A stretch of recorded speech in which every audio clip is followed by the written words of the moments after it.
Assalamualaikum warahmatullahi wabarakatuh. Halo anak-anak semua. Hari ini kita masuk ke materi baru, yaitu tentang cerita pendek. Mungkin sebelumnya kalian pernah membaca atau mendengar cerita pendek.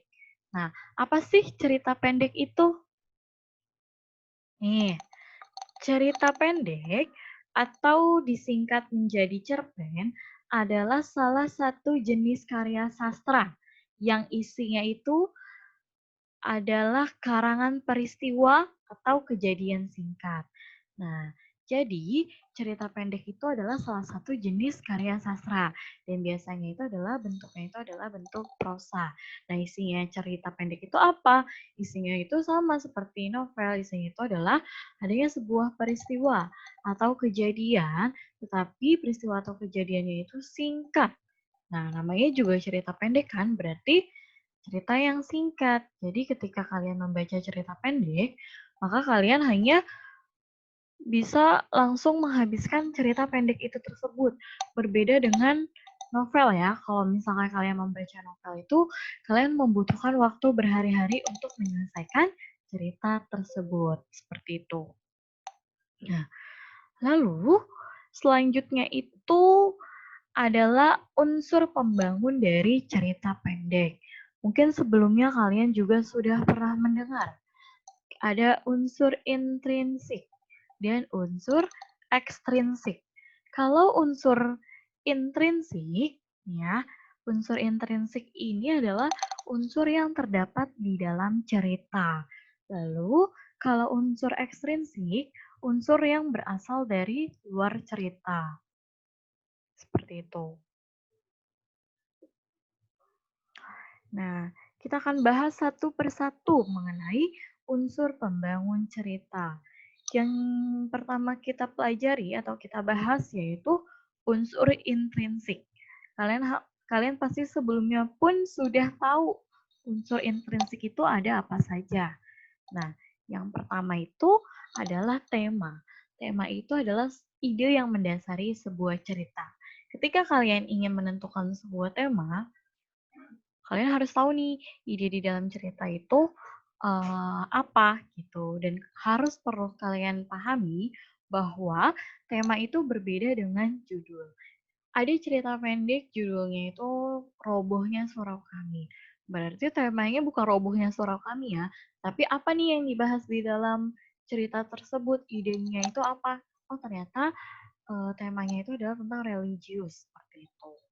Nah, lalu ada yang namanya tokoh. Tokoh itu apa? Tokoh itu adalah pelaku dalam cerita. Soalnya tokohnya ada siapa? Ada kakek, lalu ada CD dan lain sebagainya seperti itu. Lalu apa bedanya tokoh dengan penokohan? Kalau penokohan, penokohan itu berarti adalah watak dari tokoh di dalam cerita. Jadi sifatnya itu apa? Apakah sifatnya penyabar, ataukah pemberani, atau pemalas, dan lain sebagainya. Nah, setelah itu ada namanya latar. Nah, latar ini adalah keterangan mengenai tempat, waktu, dan suasana kejadian. Nah, latar tempatnya itu ceritanya itu di mana? Apakah di sekolah, di jalan, di rumah, dan lain sebagainya. Begitu pula dengan waktunya. Waktunya kapan nih peristiwa itu terjadi? Ataukah pagi hari, ataukah siang hari, ataukah sore, ataukah malam. Lalu bagaimana dengan suasana kejadiannya? Nah, suasananya itu seperti apa? Ataukah menyenangkan, menyedihkan, menegangkan, atau apa? Seperti itu. Itu yang dimaksud dengan latar. Nah, lalu selanjutnya itu adalah amanat. Amanat itu adalah pesan yang disampaikan. Nah, pesan yang disampaikan ini apa nih dari cerita tersebut? Apa yang bisa kita ambil dari cerita pendek tersebut? Oh ya, ternyata kita tidak boleh bermalas-malasan. Misalkan pesannya seperti itu dan lain sebagainya. Nah, pesan atau amanat ini biasanya itu bisa ada langsung tertulis di dalam cerita atau kalian harus menyimpulkan sendiri amanat di dalam ceritanya itu apa, seperti itu. Nah, selanjutnya itu ada alur.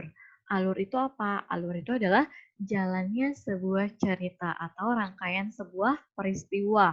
Nah, alurnya itu ada alur yang maju atau biasa kita kenal sebagai kronologis. Berarti alurnya per step nih, maju, maju, maju. Misalkan dari pagi sampai sore, seperti itu.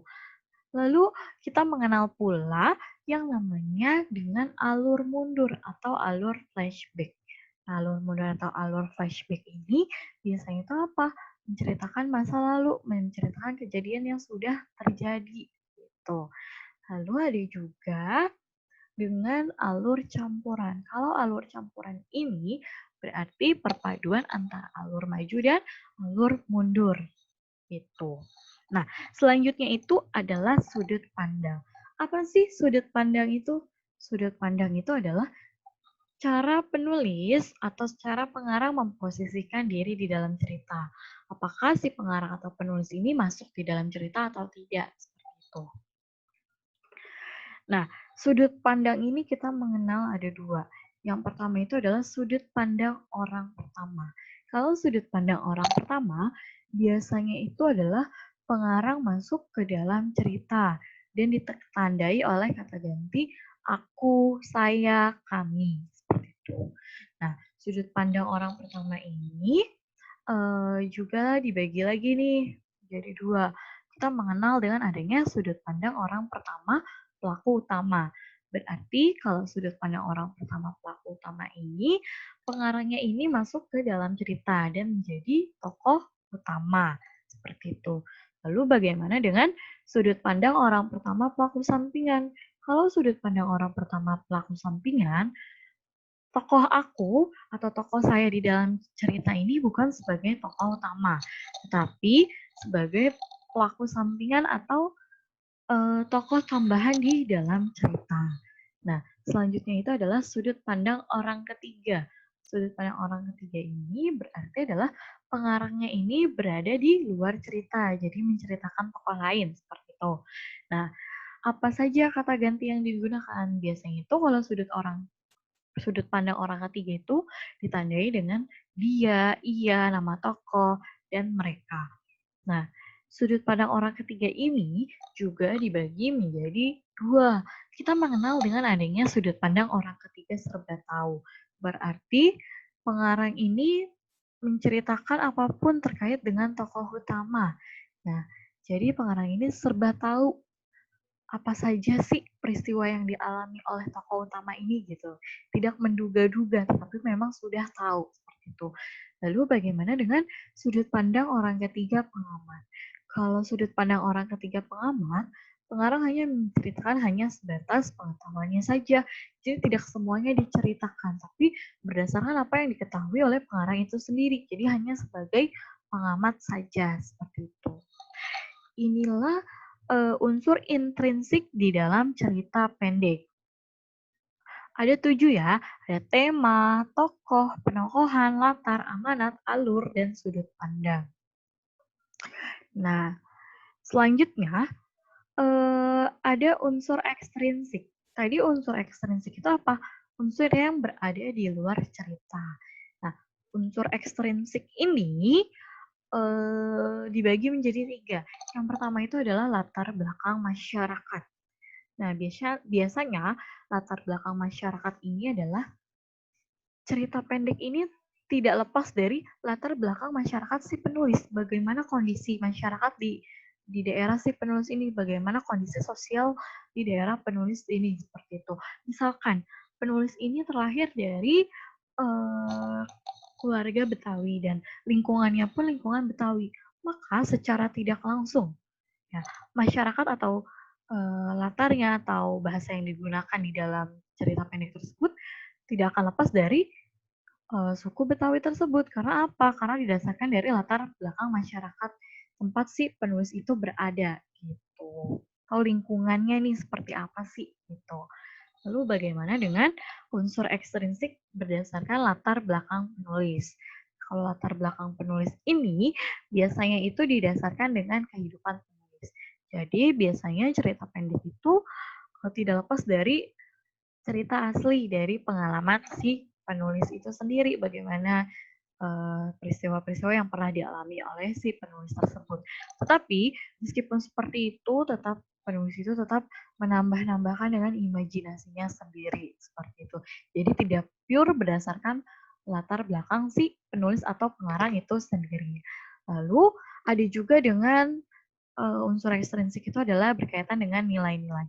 Nilai-nilai ini biasanya itu berkaitan dengan nilai-nilai kehidupan di dalam kehidupan kita sehari-hari. Bisa nilai moral, lalu nilai sosial, nilai agama, dan nilai budaya. Nah, unsur ekstrinsik ini berarti berarti adalah unsur yang berada di luar cerita dan tetap memiliki peran penting di dalam penulisan penulisan si pengarang atau si penulis seperti itu. Inilah materi yang sudah saya sampaikan mengenai unsur pembangun di dalam cerita pendek. Ada unsur intrinsik dan unsur ekstrinsik seperti itu. Kalau unsur intrinsik tadi apa saja? Tema, tokoh, penokohan, latar amanat, alur, dan sudut pandang. Lalu kalau unsur ekstrinsik adalah latar belakang penulis, latar belakang masyarakat, dan nilai-nilai.